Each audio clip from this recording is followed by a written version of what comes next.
Day 5. The airport wouldn't be much further now. It couldn't be much further. Emma was running on low batteries. Her lack of sleep was causing her to slow down at times.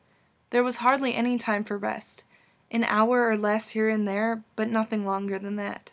They were chasing her, and they were always close on her trail. She wasn't sure what town she was in, or how she even made it this far. They were faster than her, and stronger than her. She should be dead now, but she wasn't. This kept her going. She actually might have a chance at survival. The airport was in the next town over. She could make it. Then she would be safe. That is, if they held true to their word. She wasn't sure if she could trust that anymore. They had already broken one rule, from rules that they had put down. The bullet wound still throbbed, and she was sure it would be infected by the time she made it to the airport. If she made it. She couldn't think like that. Stay positive. She might survive. No, she had to survive. But she needed to rest. Her vision was blurred. Her breath became in haggard gasps. Every muscle in her body was screaming in agony. Stop! Just for a second, please! She had to stop. She couldn't go on. She dropped to her knees in an alley, allowed her body to relax only slightly. Always be on guard. They could show up at any time, any moment. She knew this, yet her eyes still slowly drifted shut. The day before it began. Emma woke up, groggy and confused. She could hardly remember the events from the night before. There had been an office party and a variety of colorful cocktails. That pretty much covered what she remembered from last night. That, and her best friend Molly, coaxing her into drinking more than her body could handle. Damn. I am so gonna throw up on her, Emma thought bitterly. This hangover is all her fault. She was certain she was going to be late for work today. She didn't want to roll over and look at the alarm clock. It would only confirm how late she was already. The bed she was in was very comfy anyway, and rolling over would only ruin the comfort. But she had to get up, had to go to work.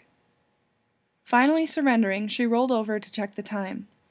Emma was startled to see that her alarm clock was gone, as was the desk lamp, and the glass of water that she'd kept by her bed. Looking around, Emma soon discovered she wasn't in her bedroom at all. Her small apartment in New York was nothing compared to this. Did she go home with somebody? Emma groaned inwardly. She hoped she didn't go home with Richard from 2 cubicles down. He was not her type. Even though he liked her, he was too geeky and too short. Good morning, Emma. Emma gasped at the voice, realizing there was a man in the doorway. Definitely not Richard from 2 cubicles down. This man was well over 6 feet, and there was nothing geeky about him. He had broad shoulders, almost no hair, arms that bulged out of the shirt he was wearing, and long legs. Emma noted that he was wearing all black, but she couldn't see his face because it was so dark in the room. The light coming from behind him cast a shadow over his face. Hi? Emma said cautiously. Who are you? What happened last night? She hoped she hadn't gone home with a total stranger, although that seemed to be the case. She was careful about that kind of stuff. You never know what's out there that could harm you. Don't worry about my name. Not right now, the man said. I have a proposal for you, one I think you'll like. He was still leaning in the doorway. She still couldn't see his face. Something was starting to frighten her. I should really get going, though, Emma said. I have to be at work soon, and I know I'm as late as it is. Her words were cut off by the light flicking on in the room. She tilted her head, protecting her eyes from the annoying flash the unexpected light caused. When she could focus, she looked over at the man who had moved out of the doorway. Fear crawled up her spine as she noted the other 4 men hovering in the doorway. They were all smiling at her. I assure you, you are nowhere near New York City, the first man said. I brought you here so we could have a little fun. He stepped closer to where she sat, now frozen in terror, on the bed. Were they going to hurt her? Kill her? You see, my buddies and I, we don't find a lot of things that amuse us these days. The man continued. Being vampires and all. Well, Kevin over there is a werewolf, but whatever. We run out of fun things to do as the years go by. Mind you, it gets very boring after a while. That's where you come in, dear Emma." Her lips began to tremble. Tears threatened to fall from her eyes. They were going to rape her, or worse, rape her, then kill her. Why was this happening? "Please, don't hurt me," Emma said. She figured pleading was her best bet. It made them laugh. This did not look good. "We'll only hurt you if you lose the game," the man said. "You see, we found that we quite enjoy plucking humans out of their pathetic lives and letting them loose so we can hunt them. It's a real thrill, so we hope you aren't a disappointment, like the last girl." Emma was going to cry. She was about to become the victim to a bunch of twisted serial killers. Worse, vampire serial killers. She knew vampires existed. Everyone knew. But she'd never met one in person. Now she was meeting four and a werewolf?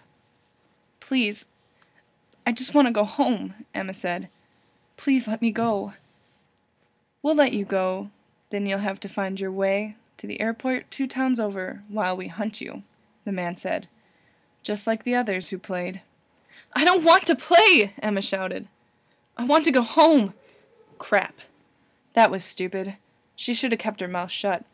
The man started laughing at her, so did the others, but he quickly grabbed her by the throat, crushing her as he pulled her closer to him. His eyes were a frightening bright green, and in his anger his fangs slid out. He let them trail down her neck, speaking over her whimpers of fear. "You will play," he whispered, in a deathly low voice, "or I will kill you right now." The rules were as followed. 1. She had 2 weeks to make it from the room she was in to the airport 2 towns over. 2. If she made it to the airport, there would be a ticket waiting for her to take her back to New York. 3. If she told anyone about the game, tried to get help in any way, she would be killed. 4. They would only hunt with their natural strengths, no knives, guns, or any other kind of weapon, but they could still beat her if they came across her. 5. Upon encountering them, they had to allow her 20 minutes to try and escape. If she does not get away from them within 20 minutes, they get to do whatever they want to her. 6. If at the end of 2 weeks she wasn't at the airport, the game was over, and she was theirs to do with as they pleased. 7. The game started the next day. She had until then to get ready and start running. Day 1. Emma threw together a small survival bag with the time she had before the game began. There were clothes, bottles of water, and even some fruit left for her in the house. She didn't pack much. She may not be good at camping and survival in the woods, but she knew she would have to run light. Too much stuff would weigh her down, get her caught. It frightened her that there was a pair of black sweats, a white tank top, a black hoodie, and a pair of sneakers sitting on a small table for her. They had come from her closet. They had been in her house. Even if she got away, they knew where she lived. They could find her whenever they wanted. A backpack was left for her, which she filled with 6 bottles of water, a couple of fruits, and granola bars. They must not want their game to end because she passed out from hunger or dehydration. How considerate of them. Sick bastards. The next day came too quickly for Emma. Day 1 had begun. Emma was afraid to step outside to officially start her role in the game, but she had to. She had a better chance of living if she made a run for it, that was for sure. Taking a deep breath, she opened the door and stepped outside. She had been in a cabin in the middle of the woods. There was a path laid to her left, and nothing but trees everywhere else around her. Should she take the path? Would they expect her to do that? The path would lead out of the forest, but it would be very open too. She did not want to get lost in the woods, so the path seemed the best way to go. Her mind was made up when she heard the laughter. It came from everywhere around her, and it frightened her. She darted onto the path and started to run. If she could make it to the town, She could find out where she was and how far she had to travel to get to the next airport. "Emma, I can smell you," she heard a man in the distance. "You smell delicious. I can't wait to play with you." Emma ran faster. She knew they were serious about hurting her. They didn't seem like the type to bluff. She also knew she was most likely going to die, and probably before the night was over. The path was surprisingly quiet, what with Emma being the target in a vicious game and all. She was expecting them to jump out at her and attack, but they didn't. For a while it was all silence. She made a mistake then. She let her guard down. She slowed down a bit. She was out of breath anyway. She definitely was not used to this kind of running. That split second when she stopped to take in her breath was when the blow came to her back. The wind was knocked out of her, and she hit the ground with a thud and a gasp. There was more laughter. Coughing and sputtering, Emma looked up at her attacker. It wasn't the man who offered her the game. No. This one had long reddish blonde hair. Wasn't as tall as the other man, but definitely seemed just as dangerous. He grinned down at her, the malice gleaming in his eyes. Eyes that were so dark, they were almost black. There was nothing human about the way he looked at her, and he gave her a swift kick to the stomach. Emma cried out and curled into a ball. 20 minutes starts now, the man said. Better get up because I plan on doing so many naughty things to you. Emma didn't even want to imagine what he was implying. She had to get up and get away from him. The man leaned over and began to caress her hair. You smell amazing, you know, he whispered. That's one of the reasons why we chose you. You just smell so damn good. The way he spoke to her only heightened her fear. Tears streamed down her face as she pushed him away and forced herself to her feet. The man started laughing, maniacally, as he watched her run away. I like you, Emma, he shouted. We're going to have a lot of fun together. Emma ran as fast as she could. She had to put some distance between herself and his laugh.